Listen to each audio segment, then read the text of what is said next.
I am Tanvi. Welcome to Pages and Beyond podcast.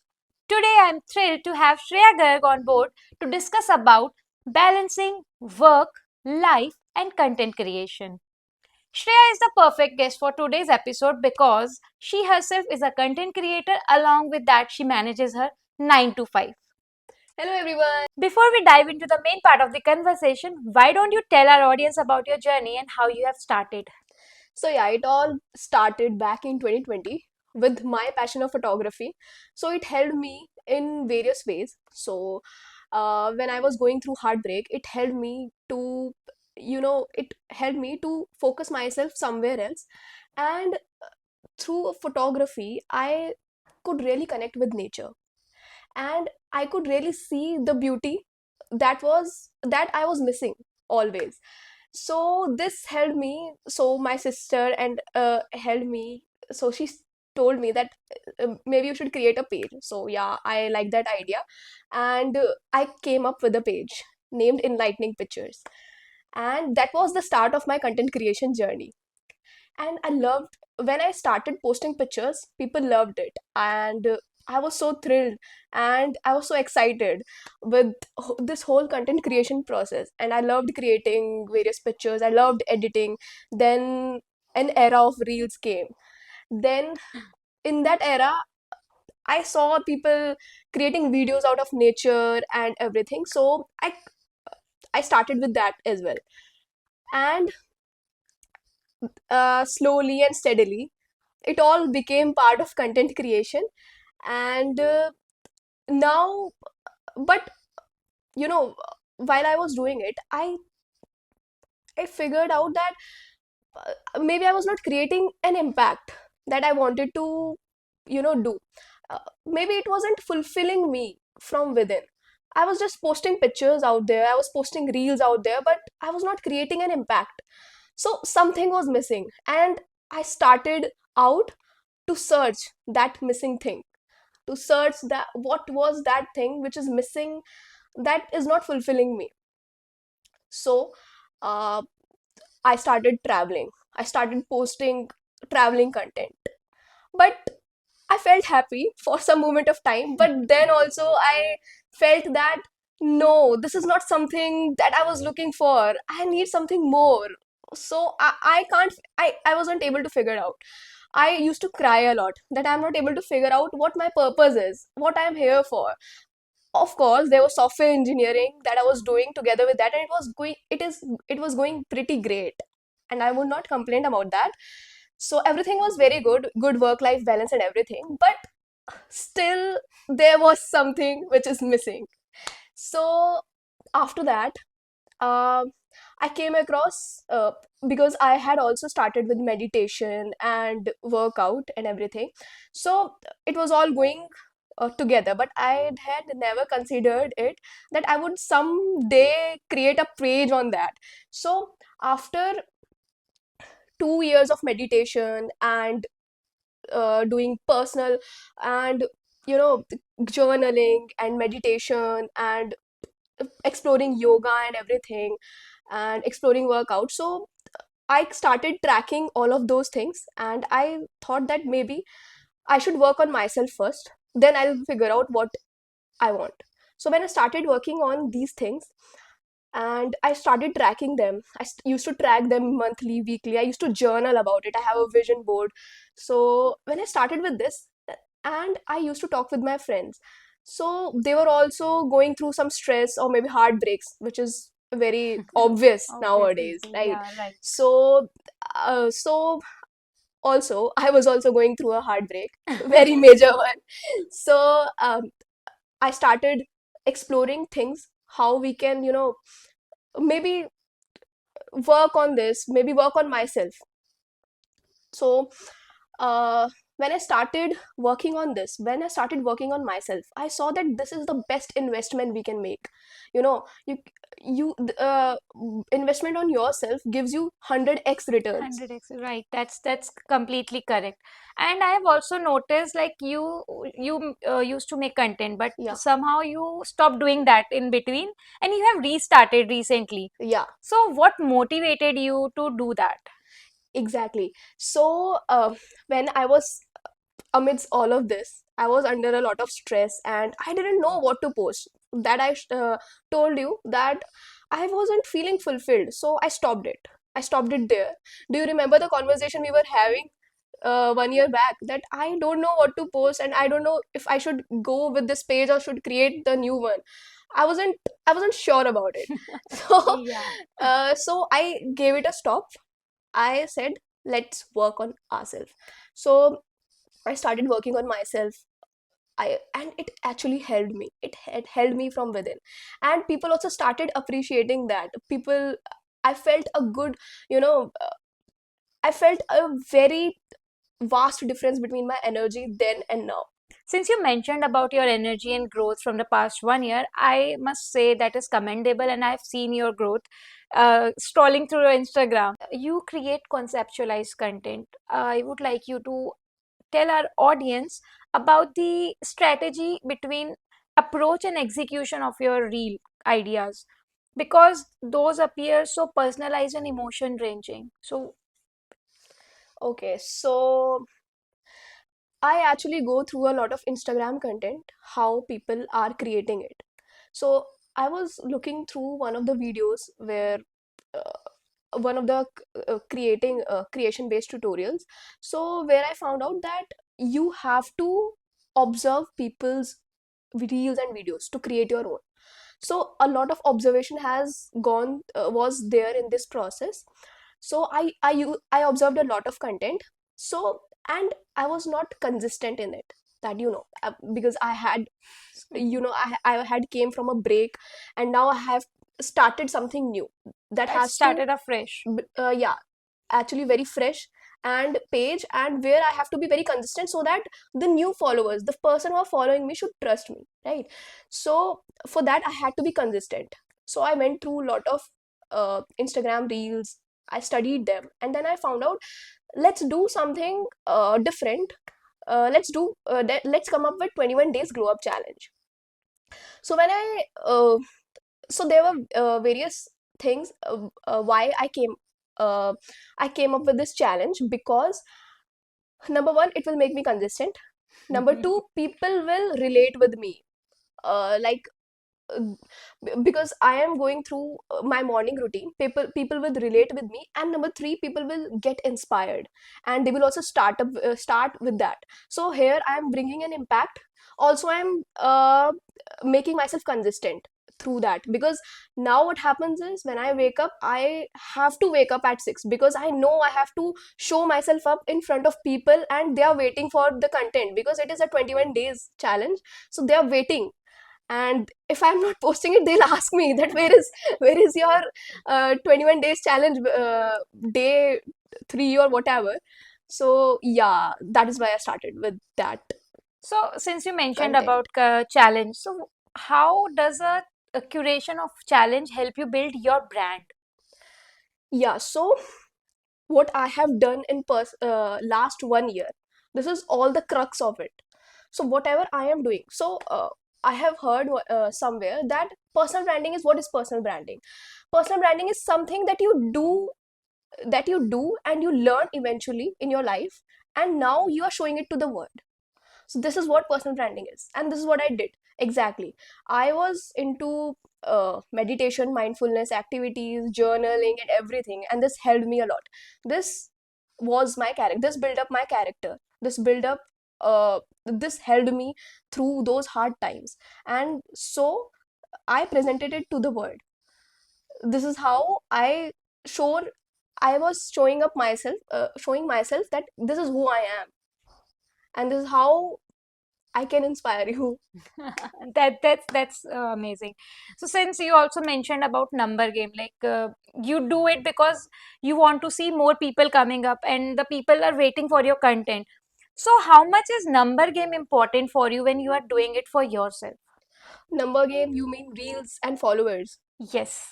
So, to be very, very honest, in my previous page, I used to track the likes, number of likes I am getting. I used to be very, stressed about, I'm not getting so many likes on this post, and I'm not getting the views, I'm not getting the followers.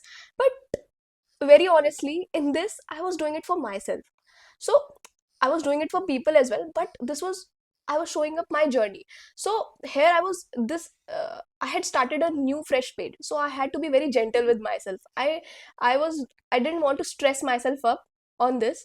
So I was like, I have to show myself each and every day. Let people take their own decisions. Let people let us see how many people follow. And this is what I am doing, an experiment. This is kind of social experiment I am doing, and let's see how people turn up to this. And to be like, I feel very blessed that people are actually loving it. Yeah, in fact, I also like when I start scrolling through Instagram and I see your reel, I'm like, I keep watching it for like 2 or 3 times at least. I'm like, oh my God, this is so aesthetic. This is so like the real self. This is a raw content that people need to see Yeah, to find themselves, to explore their own selves before looking outside. yeah, So yeah, that is something that is very motivating. I keep telling my friends as well, like, look at that content. That content is coming out of straight from her, like from her life, yeah, basically. yeah. So that is how this is going for me when I watch your content. Today's youth focus more on number game rather than focusing on their content. So how have you ever felt, have you ever faced this issue and how did you deal with it? So yeah, I actually faced the issue. I was always cribbing about numbers, and when I used to wake up, I used to see how many views did my reel got and everything about that. And then I used to stress that no, I'm not creating the content. I was always comparing with other creators who were actually doing better than me. But then it had all become a comparison game. It had all become a jealousy, comparison, all of that had come. So what to deal with that, what I did it, uh, I stopped comparing myself with people. I tried to add my uniqueness in the content. So I knew people, there will be people who are better than me, and there'll be always be people who are not good at me, good and better than me, right? So there are people who have a good DSLR camera, okay, and I have a simple phone, and I'm shooting through the phone. So there will always be differences, right? So True. best thing is that you learn from them, get inspired from them, what they are doing, what thing they are doing which is making them viral or which is giving them good views, and uh, adding your uniqueness in that. So the summary, if we talk about it, like how you deal with it, is like stop comparing yourself and find your unique hook Yeah, to like increase or leverage your number game basically. exactly. So that is how we can overcome. I can understand this because I have been creating content since a long time now, and I feel I used to get that fidgeties. I used to get that anxiety, stress, like why my content is not getting reached to many people when I'm creating a great content, why this is not working, why that is not working. Then I realized like I should work on something that I want to show, that I Exactly. want to go out, Exactly. like reciting a poetry, talking about books directly on videos rather than putting written scripts. This is how my podcast started actually. When Yeah. I started podcast, I started talking about books verbally on audio platform initially. So that is how I understood my weak point or my low point in my content creation journey.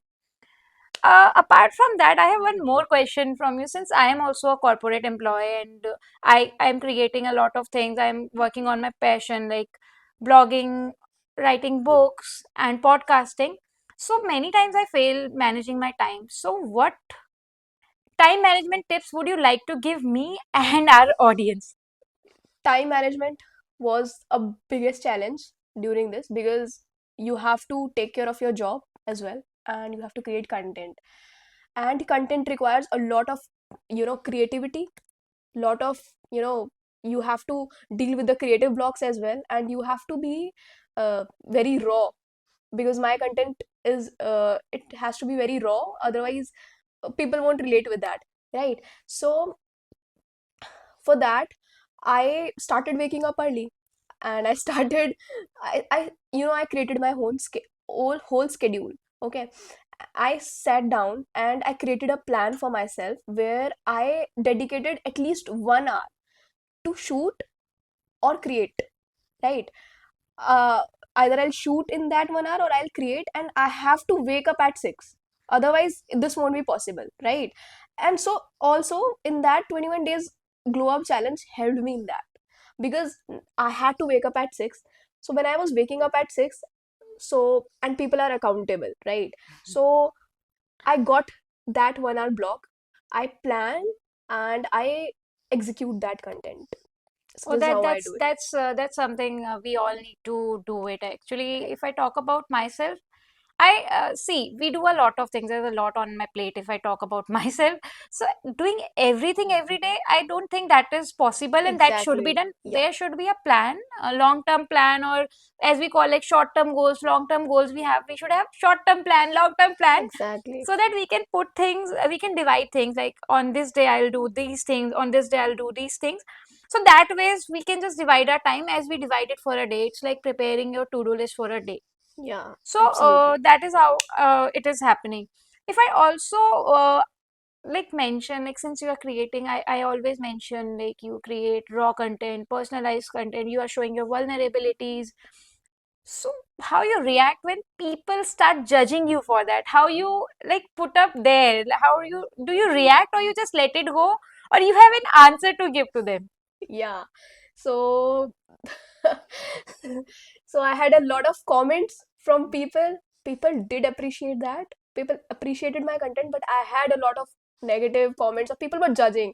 They were like, you, they were like, are you, do you shoot the same content every day, or you're shooting the same content every day? It is boring, and you always do the same things. And people are like, uh, you might be shooting it on the same day and you are showing it every day. And there were a lot of negative comments, yes, but to be a content creator you have to be very strong on that.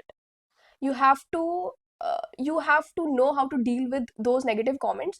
So the best approach is that when so I learned it about it from Tam Kaur. She is a very good influencer. So I learned it from her podcast that when people appreciate you, you don't have to, gear you up like, wow, wow, they have appreciated me. And when people dislike you, don't get very disheartened by that. When you become neutral to both of these reactions, then you can work on yourself. Without getting affected Yeah. or about what So now people you're are not saying. affected by the positive and you're not affected by the negative. So so now you're on your own journey. People's negative comments should not affect you, because if they who will give you a negative comment, person who is not able to do it, because True. because his because he is affected inside, that he is not able to do it, Exactly. right? So you and I have heard about this, that people who are not able to do it will always give you negative comments. So you should not go to people, like you should not go to people for their advice who can't do it. Exactly. That is something that is correct. But don't you think like reacting to positive feedback or positive comments is like necessary for getting for keeping that motivation going to do it? Maybe you're doing it for yourself. Everybody does it for themselves eventually. So doesn't that motivation is required from those positive comments? That is absolutely required. That is true. But you know, they are going to motivate you. And it actually does. But uh, eventually, we should. If people are even reacting, even giving negative content on your reel, then also it is it is helping in your reel engagement, right? Exactly. So that it that's is their loss. that's like a pro content Yeah, creator. it is their loss, because I have heard about, while I was learning content creation, I heard that you have to make you have to make reel on the topics that are debatable, so that there are people commenting in your reel section and you are getting more and more engagement. Like controversial. Yeah, it should be, your topic should be controversial, so that people, they're like, oh my god, they're giving the reactions, and your reel will always be will become engaging. Engagement. Otherwise, like if there will be something wrong, Instagram is there to handle it. Of Exactly. course, because Yeah. the policies does not allow vulgarity and the negative hate commenting. All these are not Yeah. they are Right. regulate it. Yeah. So that is how it goes. So that is something that literally is a very positive note. So apart from this, like my questions list is ended now, but I have created a special section for you. Uh-huh. I'll be asking five Mhm. questions to you, and you have to answer them in just one word. All right. So number one, 2024 for you. Transformation. Content creation or journaling? Obviously, content creation. Growth. Consistency. Writing or reading? Okay. Writing. Dancing or singing? Dancing always. So this brings me to the end of the list of my questions. Okay, but I have one for you. Oh my God, I love guests who bring questions for me. Go ahead. All right. So you are an author, you are a blogger, and you are also a podcaster now. So how do you add so much creativity in your work? Okay, if I talk about creativity, creativity is something that comes from surrounding, from Mm-hmm. within, as you also said, like you wanted to create something for yourself. So when I start doing something, whether it is like writing a book, blogging, or maybe podcasting, so I look up to myself why I want to do it. When it comes about like I'll get this when I'll do this, with Mm-hmm. that creativity flow, let's suppose if I give an example of a book. When I'm writing a book, so what I think is what I would like to read. When I'm writing a book, I look up to the themes, like what people will relate with, and I look for myself like what I like should be relatable to people, and that is how they will relate with it. Mm-hmm. So that brings the creativity out of my journey, my life, my peace, and what is within me, what I like in myself, what I want to achieve from my doings, my efforts. So creativity comes from there. Like if I talk about let's divide these things like author, blogging, and then podcasting. Author, we have discussed like how I come up with the creativity in my books. And if I talk about blogging, there are a lot of things I love to blog about, like writing a short story, like writing about books, Wow. talking about different tips about anything Yeah. that I have experienced. So this is how like seeking prompts from different competitions or contests running around across the year. So from there, I keep reading people's work when I'm doing blogging, because that gives a lot of motivation to write, and that gives a food for thought to Yeah. create my own. As you mentioned, when we have to create content, we have to analyze what people are creating. Exactly. Yeah. So that is how creativity flows through blogging. If I talk about podcasting, I started doing podcast last year. That was just an audio based podcast for a year, because I wanted to enhance my speaking skills. I was able to write things. I was able to give voiceovers, but I was not confident before the camera. I was not feeling that confident when I would face a camera and I would start saying something. So I wanted to improve my speaking skills so that I can face camera without any hesitation. So that was something I kept bringing in Yeah. the challenges before me, how I can do to create podcasts. So that is how my creativity flows. If I summarize it, so basically creativity comes with the challenges I give to myself and Wow. something that I want to create for myself, delivering the value to people. Wow, that was amazing listening to this. And I have also seen you growing through these phases, and I have seen you growing, and your content has improved a lot. So Yeah. I must appreciate that. Yeah, getting appreciation for Shreya, whose content is like nowhere behind, like nowhere like near to my content. I'm like glad. I'm so happy now. This brings me to the end of this episode. So I would like to take a moment to appreciate Shreya for dedicating this time from her busy schedule for this episode. Shreya, before you go, would you like to share your experience with our audience about this episode? It was a very heartwarming experience. You're a very I was very comfortable with you while speaking, and you always made me comfortable. And it was very good and comfy experience. That's amazing. That's what we are looking for when we are having our guests. Yeah, Shreya, जाने से पहले मेरा YouTube channel तो subscribe करा दो. Guys, please subscribe her YouTube channel Pricked Insight and keep following her for this content. And if you also want to join me for a conversation, check out the details in the description. Stay tuned for the next episode. Until then, bye. Bye.